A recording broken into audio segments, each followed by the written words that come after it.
4 Midwest Guys presents... And a high fly ball, center field. He hit it a ton. It's gone. And this one belongs to the Reds. And now it's time for another edition of Reds Net Live. Hello, everybody, and welcome to the very first ever Ford Midwest Guys Presents Reds Net Live show. Reds Net Live was actually a blog that Brian and I and Chris and a couple other people used to run back in the day. So for those who read our blog, we're back, and we're going to be back in this format going forward, a video production. So definitely check us out every week. We're back. It's been a while. The Reds, since we left the Reds have been through some ups, some downs, and hopefully on the way back up. So, well, the Reds have not been through any ups. A lot of downs. A lot of downs, yeah. I mean, the era of, Todd Frazier and the rest of them as I destroy my computer. That era of the Reds is over, right? The early or the mid to late playoff 2000 the playoffs. Yeah. All that is now behind us. The Johnny Cuetos of the world are moved on, and we're in the rebuilding decade. We're in the rebuilding decade. Yes, the decade plan. But hopefully this season brings new hope. Brings, as always, hope springs eternal. And I definitely can see us maybe fourth place. Maybe no. Actually, you know what? It could work out. It all comes down to the pitching, right? And we'll talk about that coming in. So, but yeah, everybody, welcome back. If you remember the blog, welcome back to Reds Net Live. If not, welcome to our very first Reds Net Live show. This is also kind of a dream come true. This is the last part of the Ford Midwest Guys model that I wanted to use, which was Star Wars. Do the movies and the comics and stuff like that, and then I wanted to do local Cincinnati sports. So.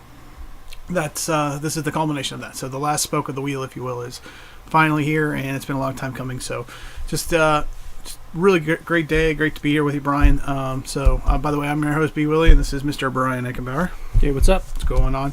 So let's talk some Reds. So right off the bat, I don't know if it's getting off on the wrong foot necessarily or not, but.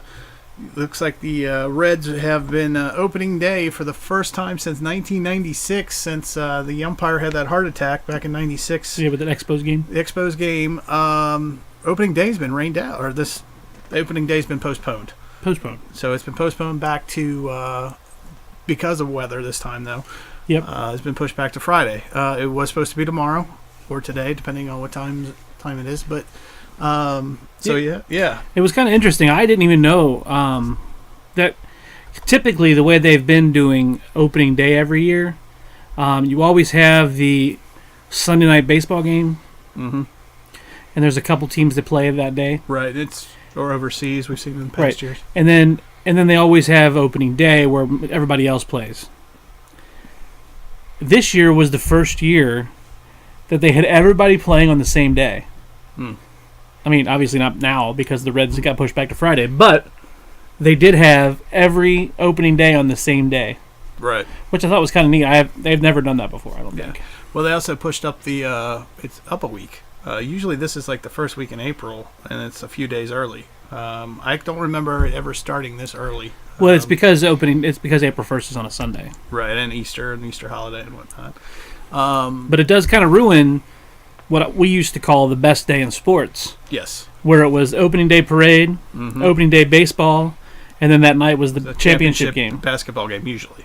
Yeah. So, and our parade got pushed back to Monday. So things are a little different this year. But difference not necessarily a bad thing, but it just feels different, so we don't have to... The one benefit, I guess, is we don't have to wait an extra day for game 2. Correct. There's not like the day off in between. So we'll go opening day right into the season, and we'll go right to game 2 on Saturday. Right. However, it is screwing with the Reds. They were talking about it.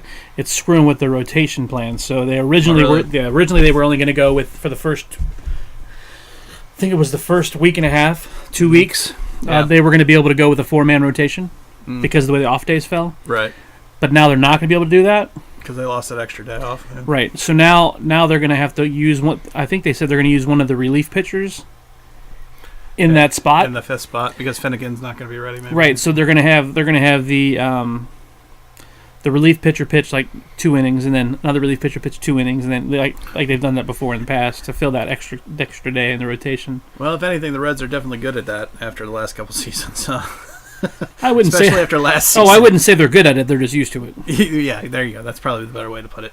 So speaking of pitching, let's go right into this starting pitching, and I think I'm going to go ahead and put up the roster here. Let's see. Rotation. We'll go ahead and put the little sidebar graphic up real quick.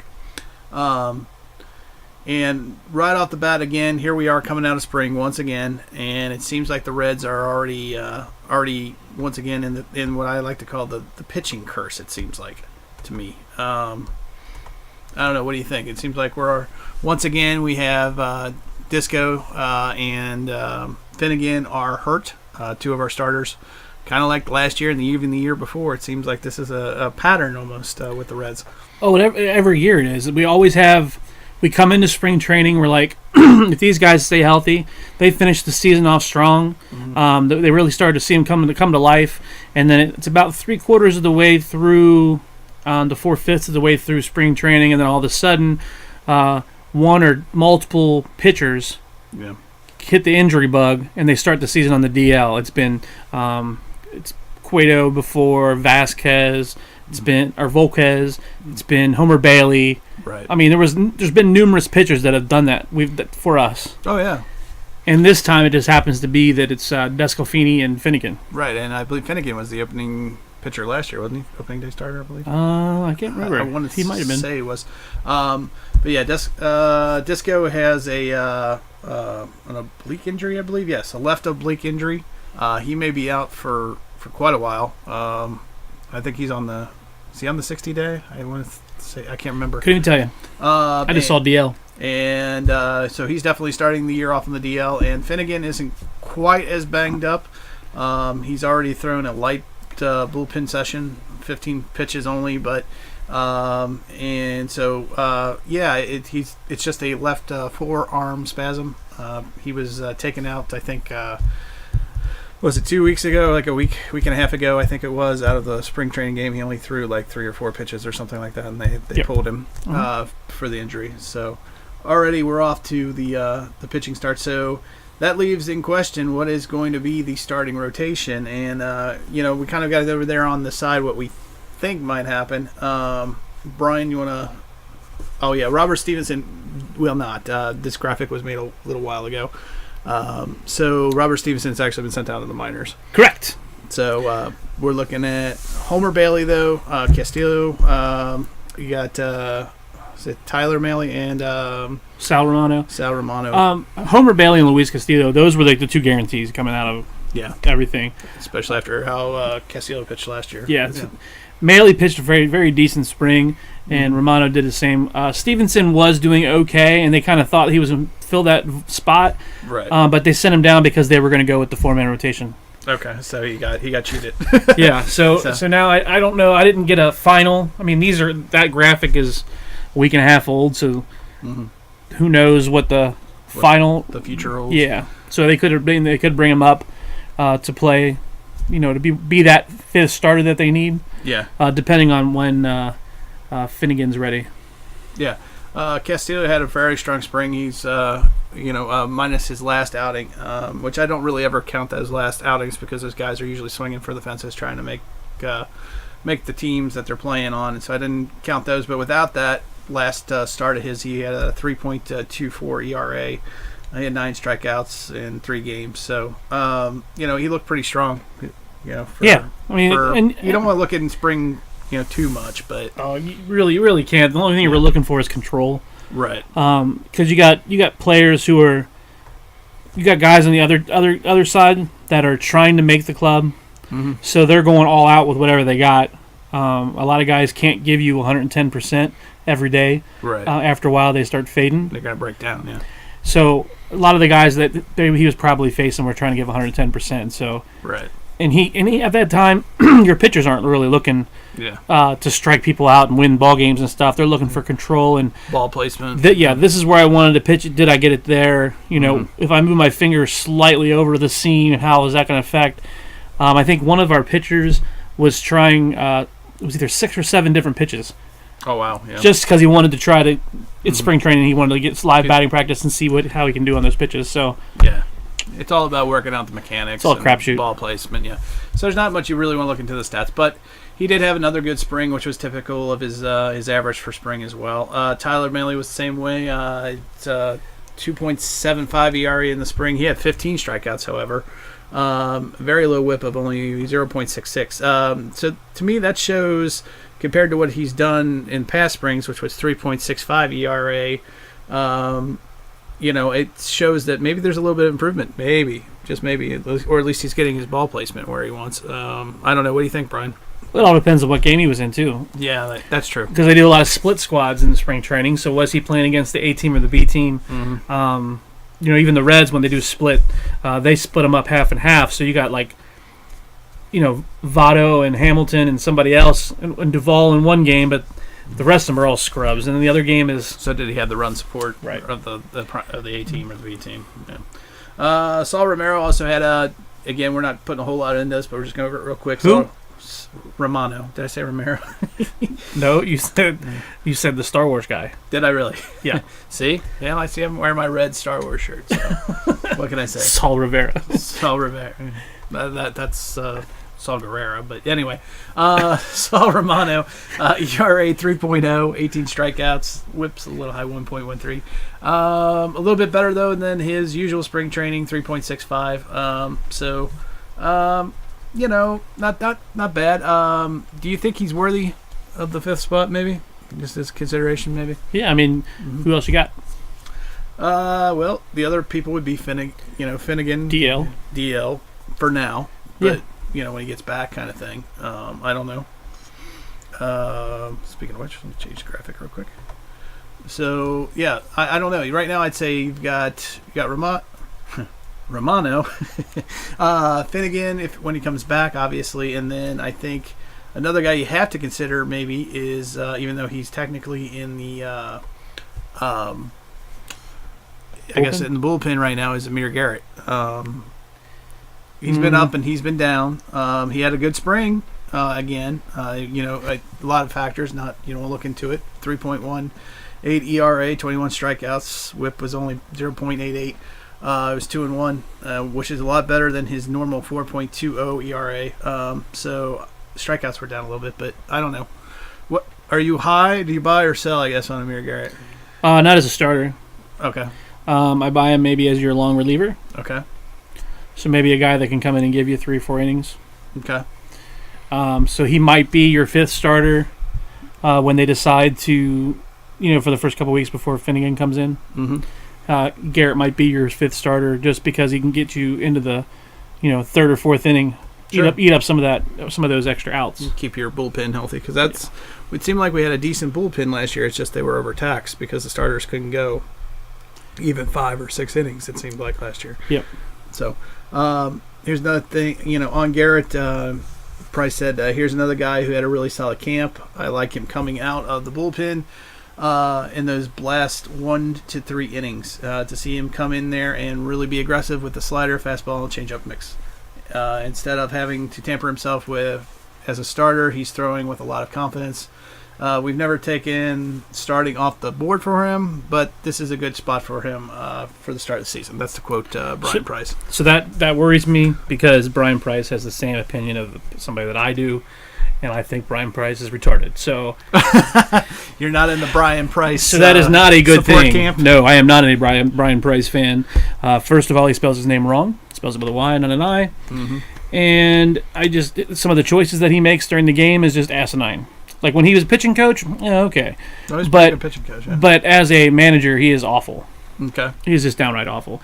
And I don't know why we still have him around. I mean, I guess it's because they don't want to pay anybody while they're doing their rebuilding dynasty, their whole decade of rebuilding. Mm-hmm. But it's one of those things where as a fan, I get frustrated watching him makes some of the calls that he makes. Some of the things that he doesn't go argue. Mm-hmm. It's like plain as day. You know he has a replay guy Okay. that's telling him, "Hey, Go out there. go out there and challenge it. Let him review it." Yeah. And he still doesn't do it, and it's just one of those. So you think Brian Price might benefit with a really good bench coach? Maybe Well, he's got I know. Zimmerman, right? Zimmerman, but And Zimmerman, I think Zimmerman was a great coach when he was coach for the Nationals. So yeah. I to be honest, when we signed Zimmerman a long time ago, and you remember I told you, I said I thought Mm-hmm. Price was just a placeholder for Zimmerman when he was ready to coach when he was ready to coach. Manage again. Yeah. Yeah. Does it happen this year? Maybe, or One can only hope.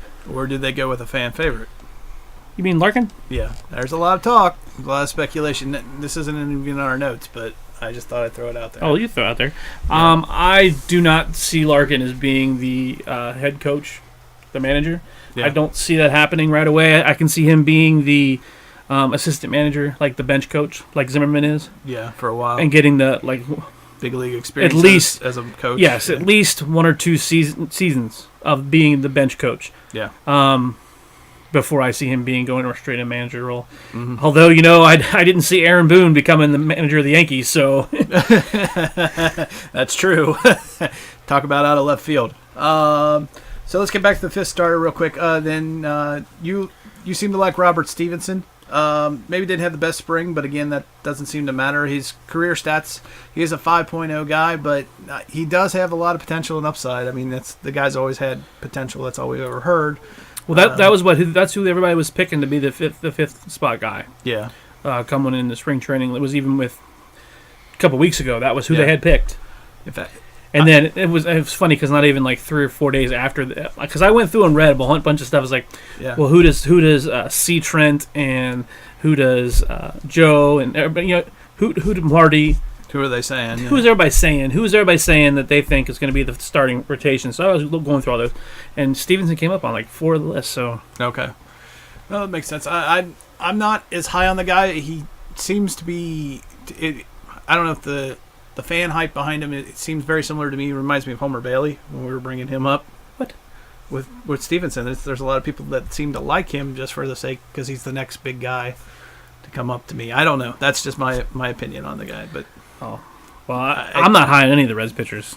So okay. I think Homer handicapped us when we pitched his second no hitter. Yeah. He handicapped us. So you thinking he's the jinx? Yeah, I mean, well, it's not so much that he's a jinx, but his salary handicapped us. Yeah. You put his salary with Votto's salary, and it just completely shut us down from being able to go out and buy people. Yeah. And for a pitcher that pitches every 5th day to get the kind of money that Homer Bailey did, and then The injuries that happened right after. it was instantly. Like I'm pretty sure that he strained an oblique signing his name to that contract. I would not be surprised. It definitely seemed that way. Either And that or you can't you can't predict injuries or anything else. right. Hindsight's always 20/20. But it was one of those things where we could have signed him or signed Cueto, Yeah. and we signed Homer We signed Homer instead. Yeah. because they thought, oh well, he had a no hitter. He's the future. Exactly. Yeah, right. But I mean, if we get the Homer that we had that year, then good. Like he'll be a great number 1. Right. However, him going against everybody else's number 1s I think it's gonna hurt his record. Well, here's my thing on Homer. Homer is I think he's a great late season pitcher, and I think he's great when the pressure's off. When the Reds have nothing to lose in September, the guy looks almost unhittable at times.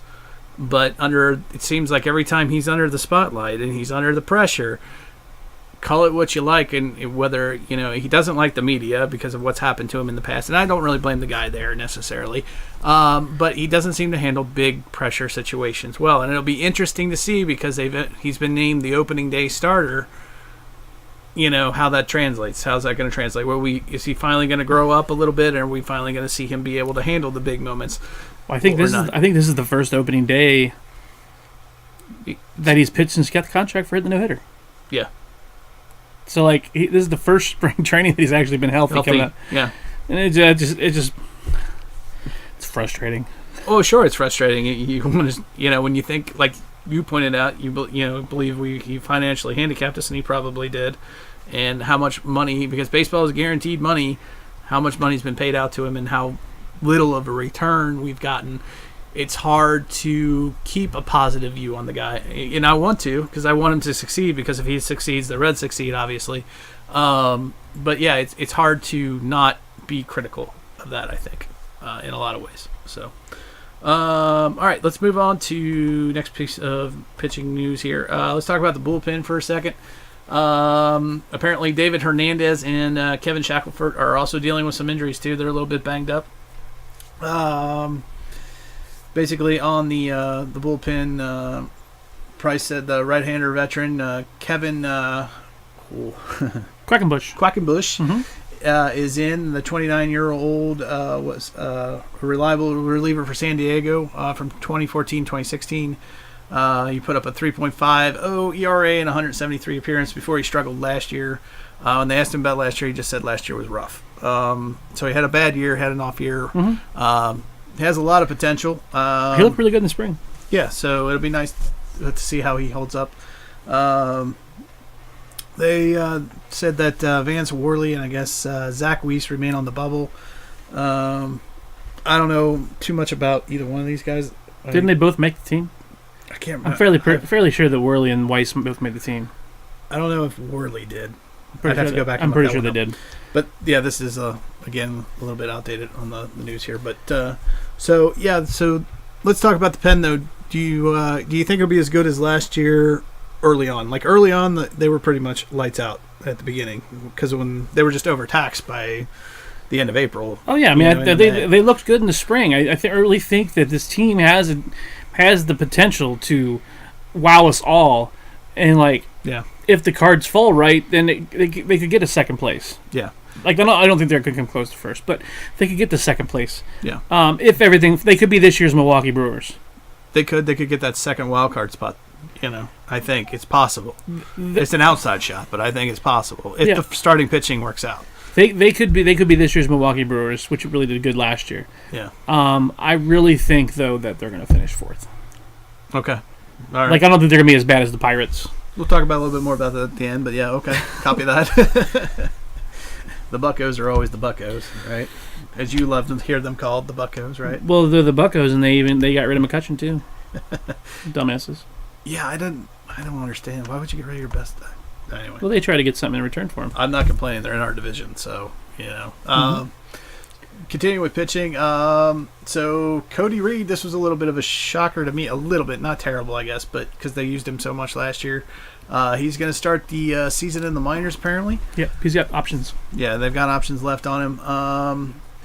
Do you think this is, I don't know, do you think this is maybe the Reds, I don't know, hedging their bets a little bit here and looking towards, bringing him in somewhere else later in the season and looking long term with him? And correct.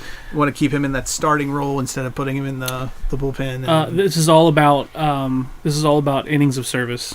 Yeah. And so he is very much capable of being in the majors. Okay. However, they're going to keep him in the minors as long as they possibly can. Mm-hmm. Because it means longer terms of service and lower contract price when they go into arbitration next year, or whatever year his arbitration is. Yeah. So that's why he's starting in the minors. Okay. I'd like to think that's a great point. I thought about the financial, and I think they want to keep him stretched out, keep him in that starting role, rather than like Amir Garrett, put him in the bullpen and then have him switch back to that whole back and forth thing where they have to stretch him out throughout the season. And, he'll definitely be the starter down in Louisville. Yeah, and he'll definitely be getting his innings in down there. Yeah, but more so than getting innings in and staying loose, I think it all has to do with financial innings, contracts. Yeah, innings pitched. Because if you're under a certain amount of innings, yeah, there's a financial clause. Yeah. And whatnot. Yeah, I think it's the Reds kind of looking long term at this kid and maybe just seeing how the season plays out too. Maybe the Finnegan injury, the Disco injury at some point. Does he come back, at all this year? Hopefully he will. I think he will. But, how's that going to pan out? It's going to affect him. You never know with injuries. Injuries are just one gigantic question mark, especially in baseball. So, So we'll just move on here. So the next piece of news, sticking with pitching, is an acquisition that they made. Looks like I have got my graphics a little out of order here. But let's talk about, Justin Nicolino off waivers from the Marlins. Nicolino? Nicolino. Even though he's not, I don't believe he is anyway. He could be of Latin American descent. Although with that last name makes you think. But yeah, so while I look for the graphic, this is a guy that they picked up from the Marlins, and then they put right back on waivers, and this guy they were able to keep in their minor league system, unlike Mr. Vargas. What do you think about Nicolino, real quick, Brian? Yeah, so the guy was one of the top prospects. He went over in the deal to the Marlins in the big. What was that deal? I had it written down at home. Anyway, he was part of a big deal, big trade. Okay. Went over there. He was one of the big trade pieces, and he just didn't pan out. Mattingly didn't like him down there. I read about that. It didn't seem like they were getting along even. He is who he thought he was, kind of shit. Right. And Mattingly didn't care for him, and finally, even the owners and stuff, GM was, he's a good pitcher. He's going to probably just move him into our minor league system. Right. And they released him. And so the Reds picked him up, and his pitch quality of pitches is actually better than the average of major league pitchers last year. So his quality of pitches were better. He just ran into some bad luck. Yeah. So I'm really excited because we've been able, our pitching coaches have been able to turn people around, and they've been able to put together great years. Change of venue can help too. Yeah. And I really think we'll see him sooner than later. Mm-hmm. And I think he's going to be a good contributor for this Reds team this year. I would love to see him come up. I was really interested on the that I believe you were talking about that sabermetrics article, and you can find this. And I highly, if you're a big sabermetrics fan or person, if you really like stats, go to, it's actually www.fishstripes.com. I'm going to credit them with this because it's a really great article on this this whole quality of pitch. It's a sabermetric stat, through the Society of Baseball American Research, or SABR, if you will, sabermetrics, right? But yeah, they go into how they have this scale of quality of pitch, and how guys with 5.0 over 5.0 ERAs and have over 5.0 quality of pitch rating, how some of these guys have translated into kind of diamonds in the rough, if you will. They had, once they learned and they developed, they went from having a 5-point something ERA all the way down to the 3-point ERAs, and having, quality pitches and strikeouts and whatnot. And it really goes into depth on basically how the whole article goes not only into the sabermetrics, but how they think that the Marlins just gave up on this guy too soon, maybe. And he had a 5-point what? I believe it was a 5.808 quality of pitch standard, I believe, if I remember right. 5.0, no, it's ERA. 5.006 ERA and a 5.20 QOPA, which is that quality of pitch average. Right. So, and the average is a 4.5. Right, exactly. So he's well above that. In fact, they even go into further in the article, and they say things like he's throwing quality of pitches where he shouldn't. They were talking about how he was up in the count in this one particular game, and the catcher set up for the outside corner, and he threw the ball too well, and he got too much of the plate, and the guy hit the home run, and they jacked up the run. So it's just about him making the right choice to make a better quality of pitch over the plate kind of kind of deal. And that's Right. what the whole thing's about. But again, it's fishstripes.com. We don't really do a whole lot of promotion of other blogs or things, but it's a really good article, and I think it's definitely worth you reading your time. Right. And the other thing I think that plays into, going along with that, where he threw too much of a quality of pitch or whatnot, that also goes to who the catcher was. Yeah. It's true. And Tucker he calls a very good game. So does Mesoraco. Both of them call a very good game behind the plate. So as long as he has confidence in his catcher, Yeah. when the catcher calls for a pitch, he'll throw it. Gotcha.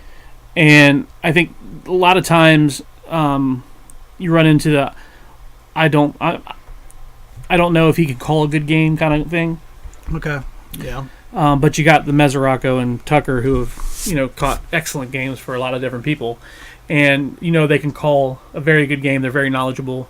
Mm-hmm. I don't think the Marlins catcher had enough game experience, right or for the pitcher to say, Right. "Oh, he knows I need to throw this." What Right. kind of pitch I need to throw here. Yeah. Whereas Mesoraco is like,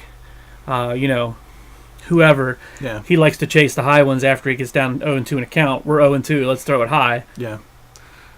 He could also be one of those guys that's a perfectionist, and I get that from Mattingly's comment, because Mattingly was going on about his cutter and how they said they're not a fan of the cutter and how they've tried desperately to get him to give it up, and he won't.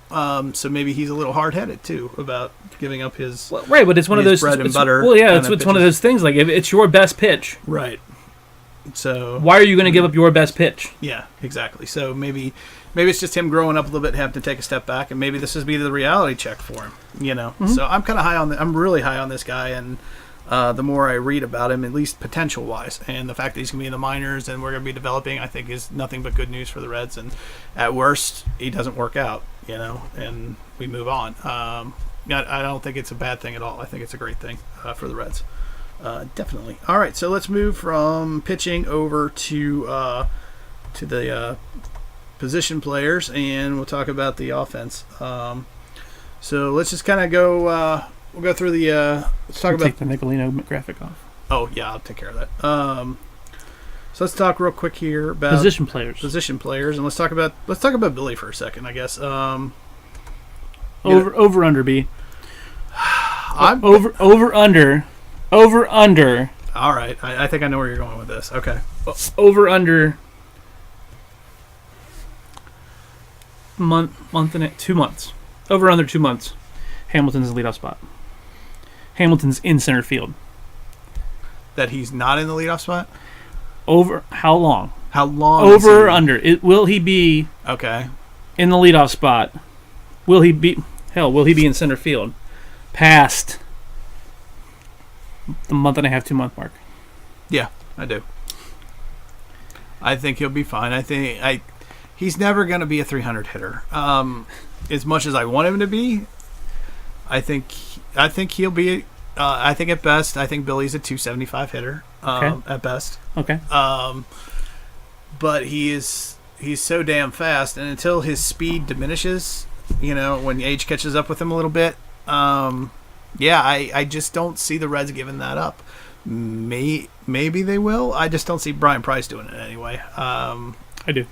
Okay, tell me why. Because I think Winker Jesse Winker. is your center fielder, Okay. and Duvall's got too good of a bat to be not an everyday player. And your other outfielder is Scott Schebler, who's been off the wall this spring and just picked up right where he left off. He's actually gotten better, in my opinion. I really liked him when he played for the Dodgers. And as soon as we got him, I was like, holy shit, that's going to be a great pickup. Yeah. And it turned out to be a great pickup. When we got Duvall from the Giants, I said, holy crap, how do we get him? Yeah. Hamilton is not. He's unbelievably fast though, Brian. I don't care. Who was the other guy that couldn't hit? Stubbs is who you're talking Yes, about. Drew Stubbs. If you cannot hit and you can't get on base, your speed does nothing for you. Billy's You better can't than, steal first. Billy's better than Stubbs though. Billy can't. Barely. He's better. He's still better. Barely. Than Stubbs, in my opinion. Stubbs just couldn't hit at all. So Hamilton's a career 248 hitter. Yeah, I think he can be as high as 275. I really do. Call me optimistic. Think Think of it hitting the sauce or You've something? been drinking a lot. Drinking the Kool-Aid. 275. What's he hitting this spring? This spring, he's not doing that hot. He's batting to 234, 22 RBIs. That's his career. 24 stolen bases. No, that's career. Okay. This spring, 186 with yes. no stolen bases. Okay, all right. Like I said, if his speed disappears, then yeah, absolutely. It's nothing to do with his speed. He can't steal first. He's a pinch runner. And he can be your platoon outfielder when you need to give everybody a day off. Okay. You cannot sit. Winker's average 348. Yeah. Spring training career 308. 290 something, I think is that what I'm reading it Let me right? pull it down. All right. You want to do the comparison? It's 298. Yeah. You can't sit him. You cannot sit him. Duvall over 40 homers. You can't sit him. But look at the stolen base. He's only got one, Brian. One. No speed. But he's getting hits. hits translate into runs. Runs scored. I'm just mesmerized by this guy's speed. Now again, if his speed disappears, yeah, yank him tomorrow. I'll agree with you 100%. I'll go let him run a straight line track. If you want to platoon him with he's a track star. If you want to platoon him and make him an every other day player or a situation, all right, maybe. Oh no, I want to make him a bench player. Just or straight trade off him. the bench. Or trade him. Really? Trade him. If somebody values his speed, yeah. Trade him for something we can use. Because you have your outfielders ready to go. He's awfully good, though. I really like that kid. No, he's not. I like that kid a lot. All right. You're right on the stats. I can't argue this. I'm only arguing the stats for the sake of the show. Okay. But offensively, he is garbage. Defensively, it is amazing. He is a vacuum. Anything hit in any remote direction is gone. Yeah. It's sucked up. He's like a vacuum. Yes. I'll give you that much. Yeah. However, putting that giant sucking vacuum in your leadoff spot, like he should hit behind the pitcher. That's going a little far. All right. We'll have the Billy Hamilton debate as the season goes on, and we'll find out if you're right or not. I am playing a little devil's advocate, by the way. But no, I got you. Anyway. All right. So, we talked about Jesse Winkler. Let's talk about Joey Votto. Votto-matic. Batting a massive 175 in spring with only 4 RBIs and no home runs. But I'll give Votto a pass because he's Votto? He's not only just because he's Votto, but I don't see Votto accepting those numbers. How many games did you watch? Huh? How many games this spring did you watch? I watched probably maybe 4. I'll be honest. Yeah. Did you catch any of the games where he was mic'd and talking to the announcers while he was going to the bat and stuff? Yeah. Okay, so he seems a little disgruntled.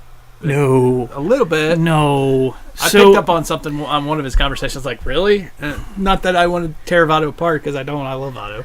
No. So he was having fun this spring, and he was trying. It wasn't so much of him. Wasn't so much of him having a high batting average. He knows he can hit for average. He knows he can get on base. What he was doing this spring was, I want to hit it to left field. Okay. So he would go up there strictly trying to hit the ball to left field. Whatever came to him, he's trying to hit to left field. I want to hit the ball. So you're saying he's trying to be like Babe Ruth and call his shots. That's what he was doing this spring. Practicing. That was what. Okay. He even I can see Votto doing yes, that. and he even had a couple in-game interviews on the mic, and he said, "Where should I hit this one, guys?" And then I'm like, "What do you mean?" He goes, "What part of the field am I hitting it to?" And they're like, "Oh, hit it to right field." And he's like, "Okay, I'll hit it to right." And he got up there. Yeah. And he hit it to right field. Okay. Like that was his mentality this spring. Was he wants to be the technical hitter yes. to work on his technical. Yes. Okay. Can I hit where I need to hit? All right. I'll buy that. I can definitely see Joey doing that. Yeah. I didn't know he was doing that. Yeah. Yeah. Which I thought was pretty funny. I saw one interview where he was very unhappy with the state of the team, and oh yes, I did see that. Frustrated, and I did see that. Yeah. Not that I want to harp on him because I. Oh no, he even said he goes. I'm not saying these guys are bad guys. Right. He goes, but I'm a Reds fan, and I expect better. Yes. That was the point he was going from. But, yes. But anyway. Speaking of in-game interviews, I really hope they do those all year long. Those are nice. Those are fun. They're insightful. Dude, I don't remember. I think it was the Red Sox. Did you see the Red Sox one, where they had the outfielder mic'd while he was in the field? No, I did not see that one. So he's sitting there talking to the guy, and they're talking, and they're like, so blah blah blah blah, and he's like, yeah, I was just, and they're like, so you didn't think you were gonna hit that one? He's like, no, I didn't think I was gonna hit that one, and then you hear the bat swing, and he looks up and he sees it going, and he starts running. He goes, as he's still talking to the announcers, and he's like, guys, I'm not gonna get this one.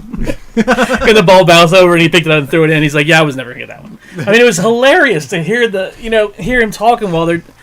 Get the inside the minds play. Yes! Inside the mind. He's like, guys, I'm not going to get this one. And the announcers are laughing hysterically because they're talking to him while he's doing it. I love that kind of stuff. Makes the players seem more approachable. Human. Yes. Yeah. I really don't Not just a stat. Yes. I don't like the way the Reds were there for so many years. When Marge was owning the team, or when Linder owned the team, where the Reds were disconnected from the fans. Yeah. It really bothered me from a fan perspective. Sure. Going to a game and you go to get autographs. Mm-hmm. And not just for you, but for our kids now. The Reds, because it's one of those things. The Reds were told no autographs. Mm-hmm. Now, when the Reds went away to other stadiums, they were signing. They were signing stuff because I went to games we went and saw them. Mm-hmm. Chicago. We saw them in Chicago. Were you on the? You went to the trip where we saw them play in San Diego. Yeah, I was there. I was there on that baseball trip. Yeah, and they signed. Mm-hmm. They signed there. Yeah. They signed in Dodger Stadium. Like, it was like hold on a second. They can sign everywhere else, but they can't sign in Cincinnati. Yeah. Which didn't make any sense. Exactly, and it was horse crap, and it was one of those things like you got other teams coming in here, and I think that's part of the reason why you have in Cincinnati, you have people who hate Cincinnati sports because they don't feel like Cincinnati sports gives anything to them, so why should they give anything to the sports? Mm-hmm. You have them, and they're Cubs fans, and you have them as Cardinal fans, or whoever fan, you know what I mean? Right. Because when those teams come here, they interact with those players, and they're like, "Oh my God, I love Scott Rowland." Like, I said Scott Rowland because he used to be a Cardinal. Yeah. But I love Scott Rowland. He always comes over and he signs autographs and everything else, and he always jokes with the fans. You didn't have that with the Reds. Yeah. And it was always professional, clean cut. It was always like, why is Barry Larkin such a dick? Yeah. My opinion of Griffey was he sees me. He sees me. He's walking right past me. What are you doing? Sign this. What are you doing? You know what I mean? Right. And it's just one of those like it just frustrated me for so long. So it's nice to see that when Castellini took over, it's fan friendly. It's fan friendly, and they kind of changed that kind of stuff. And I think those types of interviews on games helps with that. Oh yeah, absolutely. And and then you watch on certain news programs or during the game, and they show clips of the other games or whatever, and you see Votto screwing with the fans, and he goes, "Huh? Nope, nope." I love when he goes to Cubs. He's like, "I don't sign for Cubs fans." It's fantastic. And it's one of those things. It's like okay, good, right.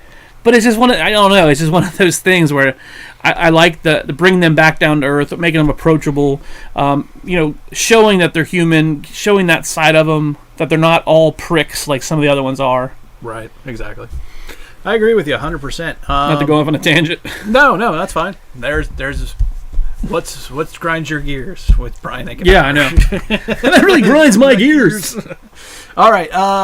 So let's talk Suarez. That's your Reds reality check with Brian Hinckenbauer. There you go. There's a new segment. We'll have to do a graphic. Yeah. So let's talk Suarez. Suarez in the off season signed a fairly decent contract. Finally got his money. Kudos to the Reds. Got paid. When we got him from the Tigers. Yeah. I holy shit. He's really good defensively.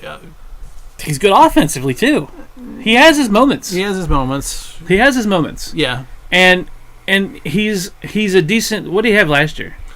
Last year's stats. Do we have his stats last year? I think I might have to go back. Nah, don't worry about it. Anyway, he had a pretty decent year last year. I remember Felipe Lopez. Mm-hmm. One game threw 5 balls into the stands. Really? Right. So when Suarez comes in and he doesn't have any errors thrown over the base, you know what I mean? Right. He's I don't know if he. He's not as fan friendly as Frazier, No, not even close. He doesn't have Frazier's charisma. There's no way. but But I think he's pretty much got his glove, and he's just slightly below him on his batting. Maybe not so much the homer wise, but yeah, I was just say he doesn't have the power. He has a little bit of pop. But he has the average, so it means he's going to hits cause runs. I mean, if anything taught us that, it was the movie Moneyball. Okay. Watching hits means runs. It doesn't. You don't have to hit home runs, Right. but you hit 3 singles in a row, you're scoring a run. Small balls. Yeah. Yes. Yeah. Small balls.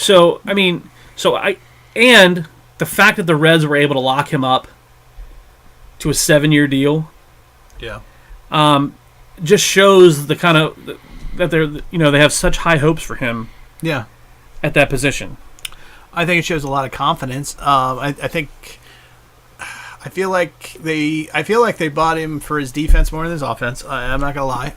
Not that he doesn't have, like I said, a little bit of pop. He's not a ton of power, but I think he's really really good defensively at third. I thought the deal overall, when you hear it at first, you go 7 years, $66 million. That's a shitload of money. But when you break it down, it's actually not that bad. Because this year he's only making $2.25 million. Number one. Second year it goes up to $7 million. Third year $9.25. Fourth year $5. Then it gets to the 10. Then we get into double digits after the fourth year, $10.5 million. Then 11, 11, and 11. And then a 2025 option for $15 million. Right, with a $2 million and you buyout. see what happens once we get out of the Homer Bailey range. Yeah. That the money that they have to go other places goes up. Yeah, exactly. So they're able to pay for position players that play every day more so than they pay for a pitcher that pitches once every 5 days. Well, I think it was compared to some of the other deals we've seen in the past, like what was it, Justin? What's his last name? Begins with M or Just a what? Justin. Hold on, Justin. I think I wrote it down. The Twins guy, Monroe. Yeah, he had like six. His was like $76 million or something like that. His was only a 4-year deal. Oh yeah, Yeah. So in comparison to what we've seen with other third basemen, but yeah. that's apples and oranges too. You get Well, true, the but- caliber of player. but still, I thought it was I don't think it's a bad deal. Nope. Not even a little bit. No, and actually that 6th and 7th year, at $11 million, depending on how he plays, could very easily be trade bait. Yeah, because he's by that point the market's going to be $11 million for a decent third baseman. starting third baseman. Yeah. So, and it keeps him under Reds control possibly through 2025. Right. With the buyout or with the option. So, all right, let's talk about the guy who probably won a lot of people's hearts with his 4 home runs in one game. Scooter Jeanette. I like this guy. I don't know if he'll be with the team forever. He can be with the team forever. But He's a former Milwaukee Brewer. Yeah, boys, Milwaukee kicking themselves in the ass, aren't they now? Yeah. I don't know. Do you think there's any kind of, obviously by your last comment, don't, but long-term future, barring injuries, of course, those are key players. He's definitely not a long-term Phil. We're not gonna sign him for a 7-year deal. Yeah.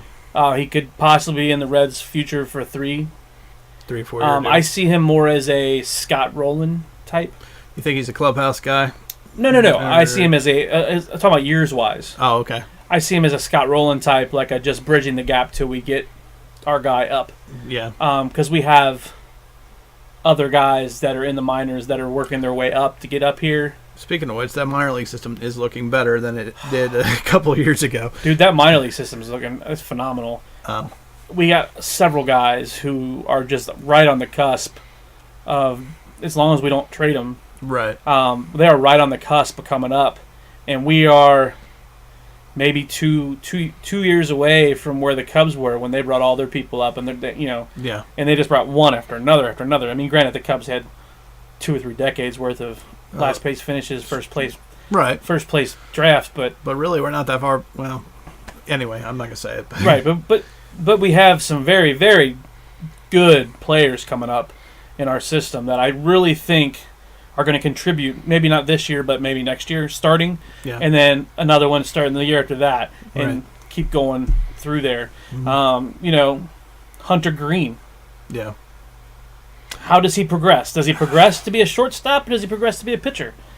Because he's got both. Right. Which is it's like something. It's like that movie. I can't remember where the pitcher. It was an awesome hitter and a pitcher. He played for the Yankees. Babe Ruth. It was no, but good point. Yeah. But yeah, so there's potential. The future is definitely bright there. All right, let's talk about Mr. Peraza. Jose Peraza. So Mr. Shortstop now, I guess.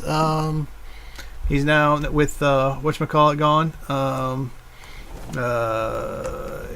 Can't remember his name. Why can't I remember his name? Zach Cozart? Yes. Now Zach is moved on. Thank you. Mm-hmm. He's our everyday shortstop now. Do you think he can fill the role? He did. I mean, I know he did kind of, but he did fill the role, and he filled just fine. Yeah. And we only brought Zach Cozart back because Zach Cozart was better. Yeah. Zach Cozart's a dick, so I'm glad we left him go to L.A. Oh, really? No, not real high on Zach, huh? For the longest time here, I thought he was a good guy and everything else, and he joked with everybody, and it's ha ha. Yeah. And his first interview when he left. You think he just bashed the Reds? I missed that. Oh, he bashed the Reds. Did he? And his wife bashed the Reds. Really? And like he felt like we treated him poorly? No. It was just one. His wife and him both said, it was to the point, because he could have signed here. Yeah. It got to the point, he said, it came down to, did I want to play for a winner or not? Oh, really? Oh, you threw that back in our face, huh? I didn't catch that interview. And it was just one of those things like how do you... Well... Like, it's one thing to say, I'm glad to be out here with the Angels and, that we can try to win. I contribute, yeah. But it's another thing to just say whether I wanted to be with a winner or not. Saying that our formula would never work. Yes. Yeah. Okay. So as a fan... I'm sorry to hear that. So as a fan, it soured me on Zach Cozart, but... Okay. And Peraza fills in just fine. I think Peraza's got... here's a guy who's got a little bit of pop, I think, more in his bat. I think... more so than that guy that we got for them from the Mets. Yeah. Herrera, or whatever his name is. Yeah. Dilson Herrera? Yeah, I was going to say it was a D. Dilson Herrera. Yeah. And we sent him down to the minors, or we released him, one or the other. I can't remember. But yeah, the guy's got a little bit of everything. He's got a little bit of pop. He's got some speed. So as far as offense is concerned, I think he'll fit just fine. And defensively, he definitely proved that he can play the position. So yeah, I think that's a solid pickup. So the next guy, I think we're both excited to talk about Scotty Schebler. This guy's been off the hook this spring, by the way. Again, not that you want to put a whole lot into spring statistics, but at 41 at-bats, a .463 average, 3 home runs, 16 RBIs, 2 stolen bases. He's been lights out. He looks like he's beefed up to me since last year. He did. They had him on one of those inside the game or whatever. Yeah. And they showed that he was talking about his workout routine. Yeah. And he had beefed up his workout routine and weights and everything else. Yeah. Worked on his speed a little bit. Mm-hmm. He was already a beast last year. And to work on... but then again, the more you work out, the more you kind of set yourself up for injuries, so that could happen. But when the Reds traded with the Dodgers and the two names that they were throwing out there, it was a can't go wrong type situation. So we either gotten the two names was Scott Schebler and Van Slyke. Yeah. Which was Andy Van Slyke's kid. Yeah. And both of them, I'm a big Dodgers fan. Right. Which is kind of funny that I'm a Reds fan and a Dodgers fan, Yeah, considering how bad they used to hit heads. Uh-huh. But my philosophy has always been, you have an East Coast team, you have a West Coast team. Okay. Because East Coast teams play at 7, West Coast teams play at 10, so you can always watch 2 games a night. Right? Yep. Right. Okay. I've always been that way. Yeah. And I've always been an American League National League team too. Okay. So I also like the Angels. Okay. And I like the Yankees. Oh, Brian. Sorry. It's just one of those things. Oh. It's just one of those things. I know. So disappointing. But I don't watch the Yankees. Yeah. I don't watch the Yankees, and I don't know anything Yankees. Okay. But I do own a Dodgers hat, an Angels hoodie, and a bunch of Red stuff. Yes. Most of this is yours currently. Mine is still in boxes. And then this is just like a fraction of what I own, but Yeah. like I'm always Reds before all. Yeah. But if I have to go East Coast, West Coast, I do the Dodgers. But anyway, back to what I was talking about. Yeah. The two names that got thrown up there are both guys that I watched many of their games, and I was like, holy crap, if we can get either one of them, We're going to be in good shape. we're going to be in good shape. And the fact that they got him, right when we got him, the Dodgers promoted Van Slyke into their outfield. So I kind of knew we were going to get him. He was kind of the odd man out there. Right. But his speed and the pop on his bat. His bat is out of control. I mean, Yeah. every time I looked at spring training highlights, Schebler. Well, Schebler, he'll come back down to earth and he'll bat around 300. He'll Right. bat around 300 for the year. Yeah. But still, that I mean- shows you potential. Just having somebody in our lineup batting 300 Mm-hmm. is going to go so far in giving us run support for our pitchers. Joey Votto alone. I can't tell you how many games I've went to over the past several years where you just look, and I don't know if you guys have ever been to the games. You see on the scoreboard, and they'll put up the lineups next to each other, and you go down the list, and like we'll take the Cardinals for example, and you look down the Cardinals lineup, and it's like 278, 301, 310, 312, 298, 287, 300, right? And you go over and look at the Reds, and it's 194, 202. You know, It used to be. It used to be really bad, yeah. Yeah, I mean, and it was just like, it was like, oh my God. So the higher batting average, even if they don't have a lot of pop, will translate eventually into runs being scored. Right. So to see somebody like Schebler in our offense, Well, somebody can even protect Votto. I mean, Like, you know. I mean, just be you honest. put Winker and Schebler on each side Of Votto. on Votto with Duvall somewhere around there too. Duvall has got a lot of power. He's a strikeout guy, but So was Adam Dunn. Yeah, but I I'm know. pretty sure I would take him back in a heartbeat if he was still capable of playing ball. I would take him back in a if we heartbeat. had a DH position, I would. I would don't know so if take him for back. I mean- think he was horrible, but yeah, big but donkey. yeah, but you know what I mean. Like it's just one of those things. Like The hole in the dun, as Chris used to call him. yeah, yeah. But yeah, I'm sorry. yeah. Go But Schebler is very very good on defense. Like he had numerous highlights last year where he went over the wall, made a catch. So he's got the ups to get up there and get it. Yeah. And he's got the speed on base, and he's got some pop in his bat. He can give you 20 to 30 homers. He can't. I don't think he's not a power homer, but he can get you that between 20 to 30 home runs. See, I think he could be Votto someday. Just watching Shut him. your mouth. I'm serious, dude. Ain't nobody can be Votto. You're gonna look back at Votto and be like, how did we not realize what Votto was when he was playing? I'm talking just like power wise. I'm not saying No. technical hitter and all that shit. But nah, all right. Copy. I'm higher. You really high on this guy. I'm very high on Schebler. Tell you what, if we got that Nicolio or whatever his name is and Schebler on the team, like, whoo, you get nuts. Willem brings all Yeah, the it's like, red gear. See me out there, all face paint. I tell you what, if Nico makes the team and pitches the way I think he will, and Schebler starts hitting 400, I guarantee you I will dress in full Reds face paint. That's awesome. There it is. There it is. All right. Okay, so let's talk about the catching. Let's talk about Tucker Barnhart. Here's a guy that came along, with Mesoraco's multiple injuries, season-ending surgery, Multiple years. ending injury-ending season. Here's a guy that kind of came up and filled the role and filled it nicely, and Made it his own. made it his own. He owns it. He has earned the starting spot from Mesoraco, and I like this guy's attitude. When I heard him interview, he's very positive, very professional, down to earth too, I think, and just an overall good guy. And it's always nice to see guys that not only perform well, but also good guys actually make the team make a difference with the Reds and stuff. And that's kind of how I feel about it. He's kind of got he's like the, warm and fuzzy almost. I guess, The down homegrown guy. Yeah. Yeah, like I really that's how I view him. Nothing spectacular, but He's batting 316 in spring. So I mean, if he can stay near that, even the 280s, the 290 range, it's still going to be so much better for us having that consistently than having a 300 hitting catcher who can never stay healthy, which is what we have with Mazzaraco. Right. And you talk about the personal side where he's down to earth and he's a nice guy and everything else. Yeah. If you're talking to Johnny Bench, yeah, he's a douche.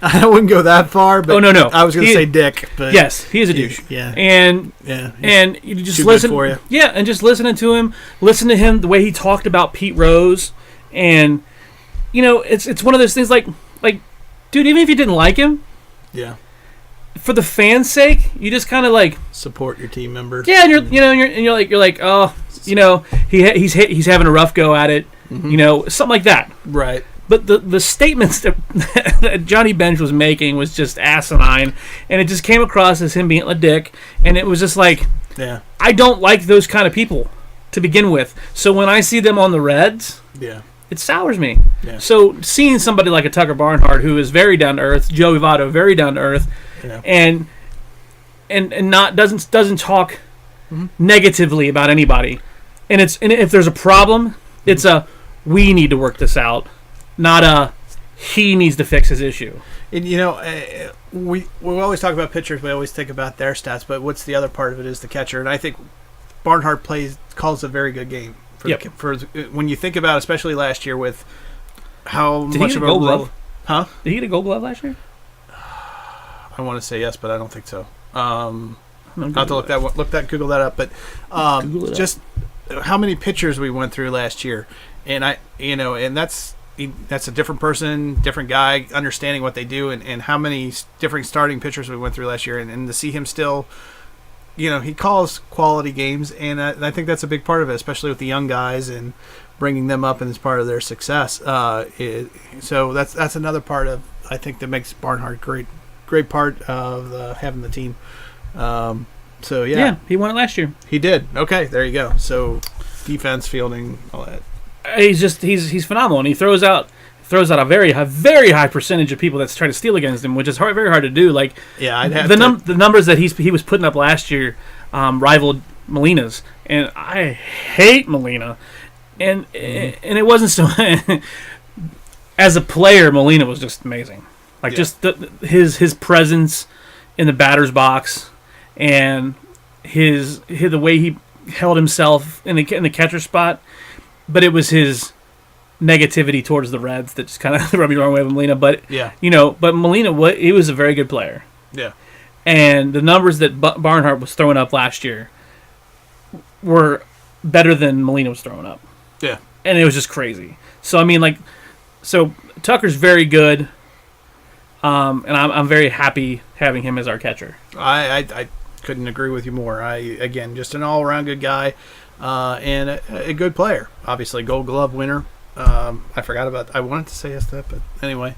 All right, so let's talk about. I guess the fourth outfielder right now. Let's talk about Adam Duvall. You're high on him. Very much so.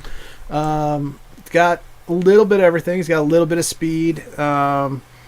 Average overall is okay. Maybe needs to be a little bit, maybe about 10, 15 points higher. I don't know. What do you think? He is, because he strikes out. He kind of reminds me like he's done. Yeah, he's roughly 23. As he's sitting right now, he's roughly 23 points higher on batting average than Adam Dunn was, with better defensively. And he's got speed. And he's got some good pop in his bat. He may not be the 50 home run guy that Dunn is. Yeah. But he's definitely a 20 to 30 easy kind of guy. You know what I mean? Like, right. It's hard not to slide him in there into like a. That's why you think he's going to take Billy's spot. Yeah, I mean, remember way back. So like 90, way back in 90. Okay. Yeah. Pittsburgh Pirates had some players that were just like this, right? Yeah. That went on to be all-stars all the time. Guy named Barry Bonds and a guy named Bobby Bonilla. And I'm pretty sure their average was right there where this guy is, and then all of a sudden it just took off. Yeah. They finally saw the light. Right. I really think that's where he is. Yeah. Copy. All right. Showing my age. You are, man. You're dating yourself. You're getting old. People are like, who's Bobby Bonilla? Don't the Mets still pay him $1 million a season? And yes, you're right. Until I think another 4 years, they pay him $1 million a season the way he structured his contract. Brilliant job. That was probably the best contract I've ever seen in my life. What's that? Bobby Bonilla. Bobby Bonilla's contract? He structured his contract so that there wouldn't be a salary cap hit drastic for the Mets. Yeah. And he signed a $30 million deal with the Mets. Okay. And it was $3 million his first season. And then $1 million a season after that. So Bobby Bonilla is still getting paid $1 million a season by the Mets, even though he's been technically kind of retired. Because of the way he structures his contract. So he's still getting paid. Correct. Still gets a paycheck. Correct. Smart. That is smart. $1 million a year. Nothing wrong with that. That's an excellent retirement plan. I will take it. Yep. I'll tire on that. All right, so let's talk about the backup second baseman. Somebody the Reds picked up in the offseason. No idea. Huh? No idea. You don't know anything about Chad Pennington? Cliff Pennington. Or Cliff Pennington. Chad Pennington's a quarterback. He played for the Jets. He played for the Jets.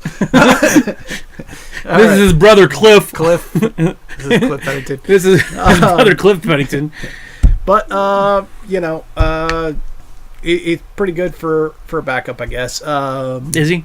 He's not making waves. I could definitely see Scooters starting over him quite a bit. But when Scooter needs an off day, he's a bench player. Yeah, so he really is a bench player. But technically, he's depth for second base and probably shortstop. Yeah. Middle infield help. Yeah, middle infield help. Just like Duvall right now, they have him listed as first base outfield. Yeah. So that he can give breathers to the outfield guys and Votto when need be. Yeah. There's a little bit to be concerned about. He did have a hamstring injury that pretty much started, I think, in May. Tried to come back in June, and he was out again until August. Not making a whole lot of big splashes with me. He was very, like a lot of the people who I follow on Twitter, were surprised that his name even got brought up, that it made the team. Yeah. So, he's just depth needed where, I guess. But good. I hope the Reds saw something that we didn't see. I didn't get to see him in a lot of games. I don't think I saw him in the game at all. Well, every game that I saw, he wasn't in. Yeah. So, I think it just provides the cushion if we need it. Yep. Yep. So, let's move on to this was a story. They ended up sending him down to the minors, but I still wanted to kind of talk about it because I thought it was interesting, and that is Mr. Cruz. If I'm there we go. So at one point there was some debate late in spring training about carrying a third catcher, and they came up with Tony Cruz's name came up, and he was I think a non-roster invitee. The thing that I found interesting about this guy, he's kind of older. He's 31. But he basically played almost his entire career behind learning from Molina. While we don't like him, obviously, because of what he's done to us in the past, who better to learn from? Maybe, Mm-hmm. And I like the idea. I don't know. What do you think about? Because I think Price was quoted, if they have Tony, it gives them an experienced third catcher. He says he's really improved offensively. I don't know about that, but... But I kind of like the idea. So his career stats is 218. His career spring stretch is 227. Yeah. And he hit a 217. So he's really, really improved. I think he's trying to Did you see how retarded Brian Price is? No, he's just trying to put a positive spin on this idea that he was floating. I like the idea because I don't think Devin Mesoraco, even as a backup catcher, can last an entire season. No, I do. You think as backup he can? Oh, I don't think he's a starter. I don't think he can be the starter. I'm not sure, man. But I can guarantee you that he can catch every fifth day. But I mean, if this Cruz guy can call a good game, nope. Make him your backup catcher and you turn Mezzo into a glorified bench player. Nope. No. Nope. We got too much money in Mesoraco to make him a bench player. First of all. Second of all, Mesoraco's bat is 60, 70 points higher than Tony Cruz. Right. That's why. Again, the closer you get to 300, the more runs you score. I don't think he's hitting 200. This guy cannot. I just don't think he's going to last. Mesoraco, not playing every day, will definitely last. Definitely last. I think he's a glass jaw Joe, but Oh, he could be. I don't know. He could be, but I was really glad they didn't keep a third catcher. You don't like that idea? I kind of no. like that idea. I Heck really no. did. If you're gonna keep a third catch, no. Especially with Meza, the way. Nope. Yeah. Not a third catcher. I don't know, man. I don't think he can handle it. I think he's a back. I think Meza would be great at first base as a hitter, and that's about it. I have no confidence in him behind the plate. Not that he can't call a good game and maybe do it every once in a great while, but even as backup. Oh, Mesoraco calls a great game. Fantastic game. Really smart. But I don't know. I don't think he can handle it. It's been too many seasons just gone, and it seems like it happens like that, and it's a fluke, and it's always the same though. It's always a hit, and it's the constant up and down, up and down, up and right, down. exactly, day after day after day. So if he's only doing it 1 year for fifth day. Yeah, I don't know. Even then, I don't know. We'll see. Yeah. Real quick, we'll talk about a little bit further into the bench here. I guess the Phil and Phil make the team. Phil Irvin made the team. He's the fifth outfielder, and Phil Gosselin made the team. He's the utility guy. Irvin, I think, is getting a little bit more upside. I don't know what. He's a big guy, isn't he? Yeah, he's huge. I think I remember him coming into a game last year and pinch hit home run. Gosselin, I don't know much about him, other than I'm not sure why he's the utility guy over some other guys that we had in spring training. Other than maybe he's out of options. I don't know. No, that guy, he actually Gosselin can actually play short, second, third, and outfield. Okay, so he's a true utility guy, not just a number. He's your Herm Winningham from the Reds. For those of you who follow the 90s team. The 1990s team. He's your Herm Winningham who can play all the field and positions except for first.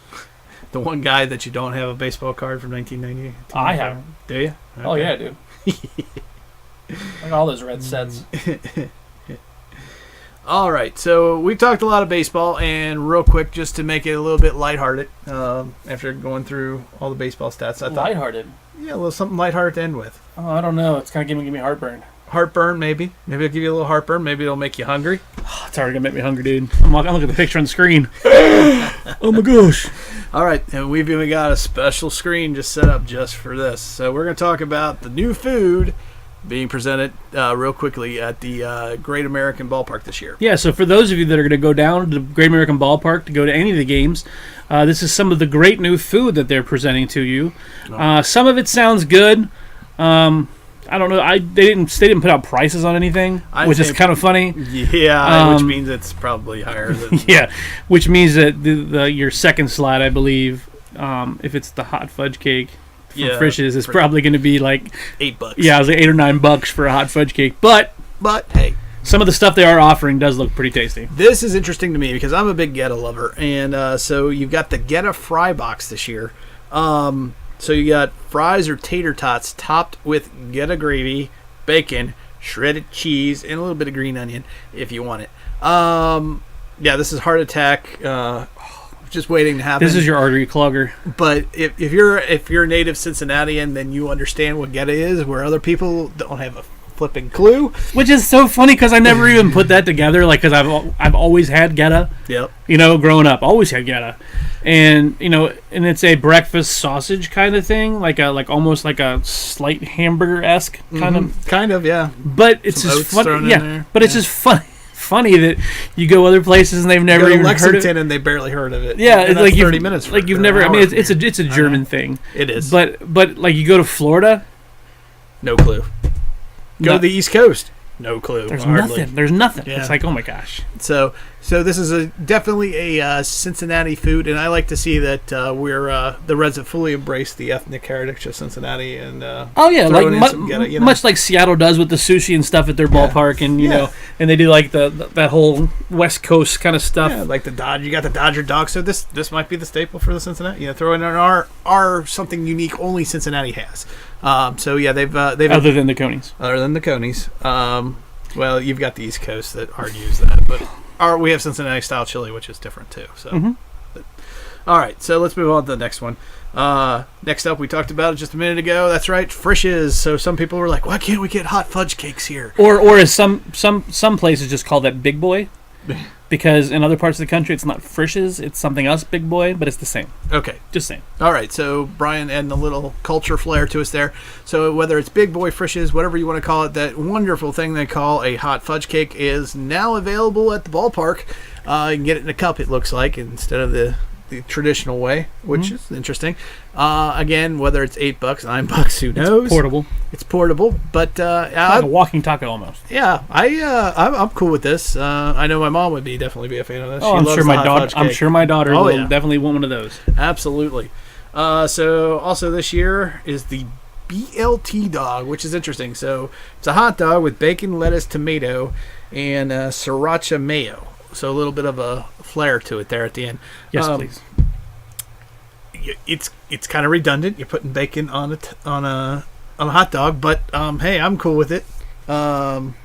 Works for me. I'll eat it. I don't know about you. Yeah. Oh, I'll definitely eat it. Yeah. So there you go. I mean, depending on how much it costs, I'm not going to go out and spend a whole bunch of stuff when I can just go get the dollar hot dog and then put a bunch of relish on it and ketchup and mustard. Same thing. Same thing, but hey, but it looks healthy. it looks healthier. It's actually not probably. Sure, it is. It's got lettuce, Lettuce and tomato. Yeah. lettuce and tomato, and bacon. Yeah, but it's also got sriracha sauce, and bacon. Hey, Sriracha's all it means is hot, I know. hot mayo. Yeah, but it's still mayo. All right. All right. Let's move on real quick here. I'm a fan. This is for the glutton in your life, kind of like me. Yeah.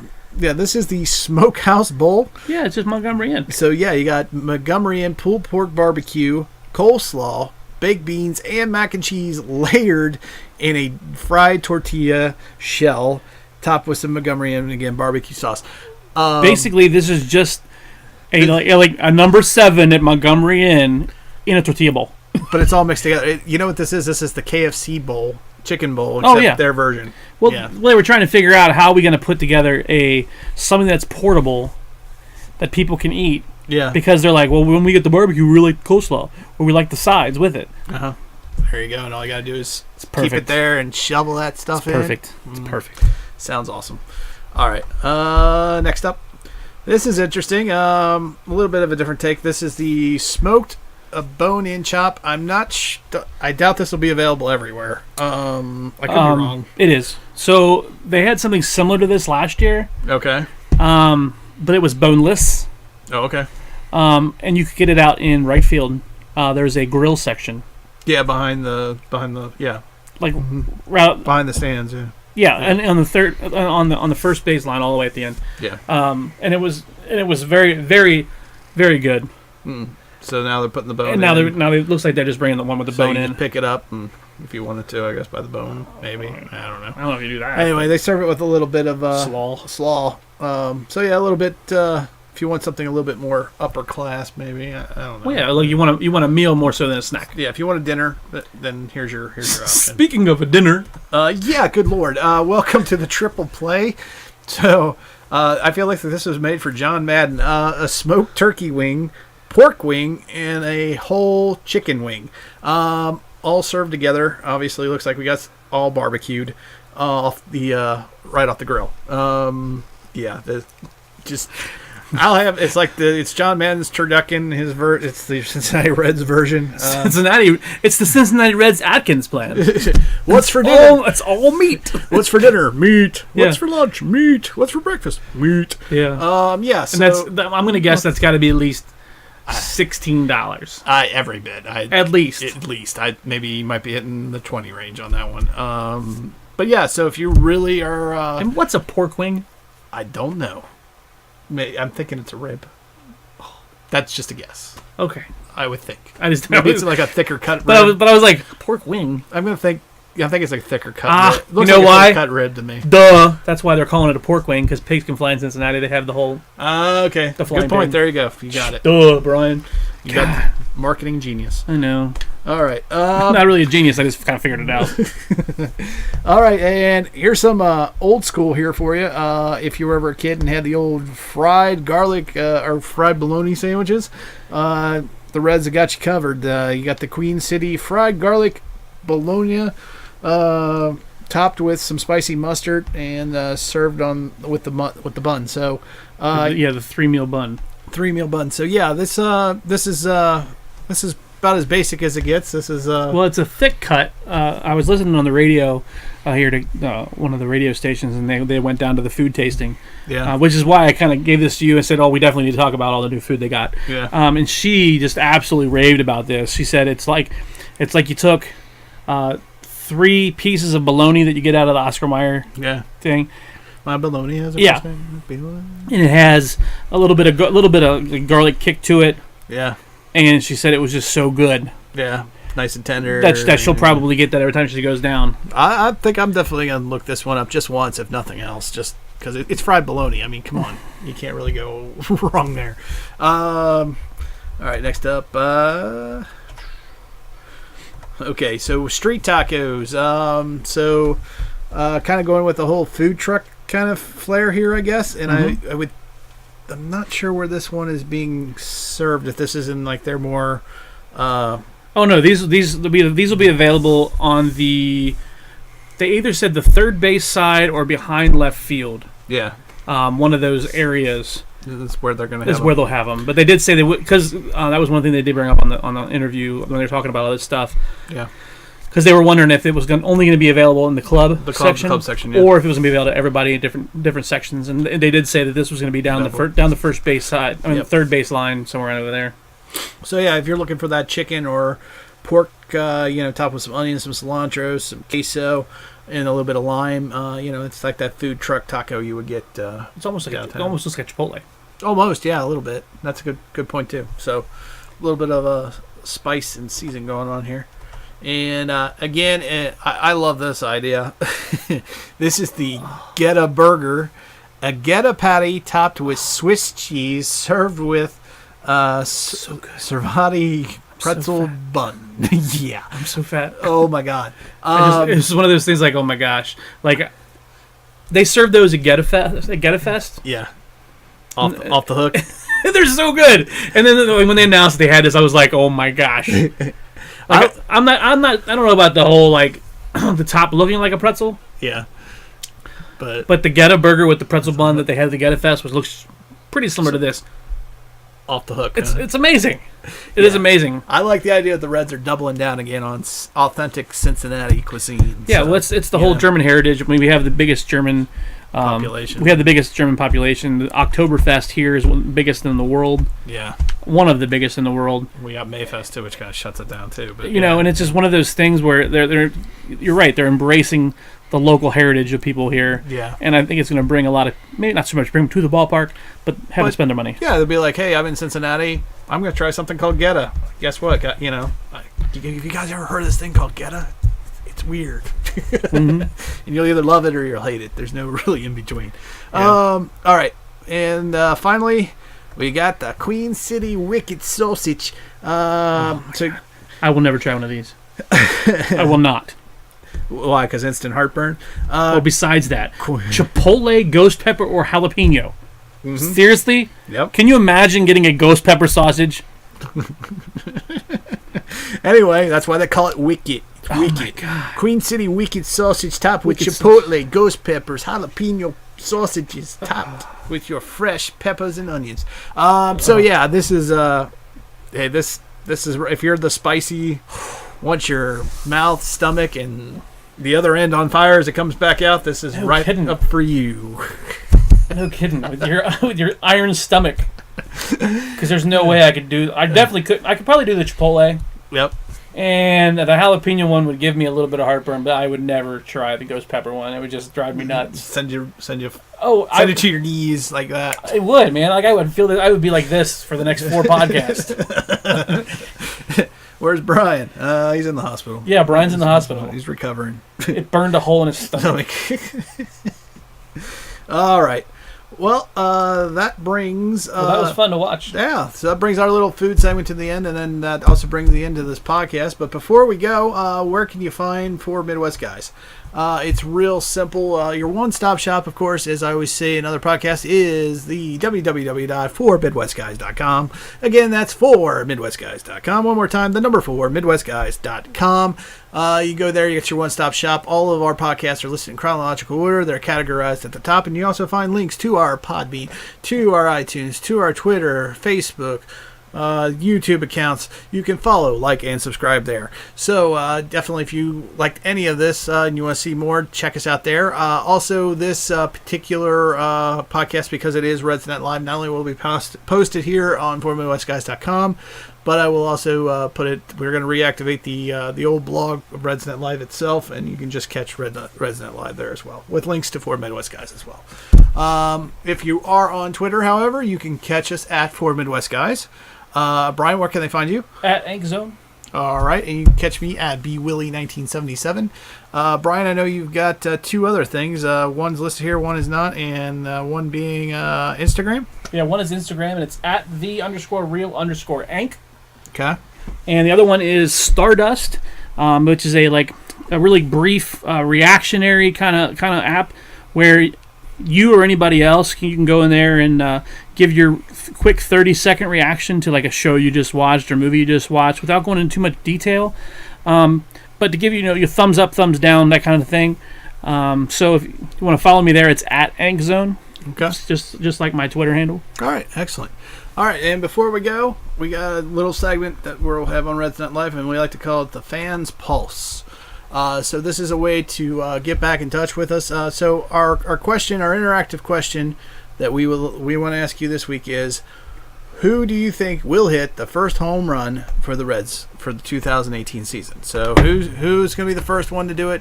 You want to tweet your predictions and answers to us at... tell you what, just go to Twitter and hashtag RNL for RedsNet Live. So that's hashtag RNL. Or you can use go to Stardust and give us a quick video. Yeah, if you go to Stardust and you do on your own account, you can just tag me at AngZone when you give your response, and then maybe we'll play your response here on our show. Yeah, on the next show. So definitely get in touch with us and tell us what you think. Give us your prediction. We've got the rest of today and a little bit before the game starts at about 4 o'clock on Friday. So yeah. So Brian, who do you think? Oh, okay. Let me put us back on screen here, I guess, for this, so you get. My prediction. You know what? I'm gonna go. I'll go. I want to say Scott Schebler, but I'm going to go with the fan favorite, Mr. 4 home runs in one game. I'm going to say Scooter Gennett. Scooter Gennett. Yep. Brian? I am going to say Scott Schebler. Okay. Neither one of us took Votto. That's interesting. Nope. Yep. And I think that if it's not Scott Schebler, okay, it's going to be Tucker Barnhart. Oh, okay. Copy that. At Great American Ballpark. Tucker Barnhart at American Great. Either one of them. Either one. Sheb or Barnhart. Yeah. Okay. I'm going to stick with Scooter, and I think Sheb would be my second answer. And then Joey Votto, if I did. So, all right. There you go. Well, Brian, I want to thank you for joining us here on RedsNet Live. Thanks for having me, man. Absolutely. And I've been your host, B. Willie, saying, let's go Reds. Let's say this one belongs to the Reds. Well, that belongs to somebody else. I don't care.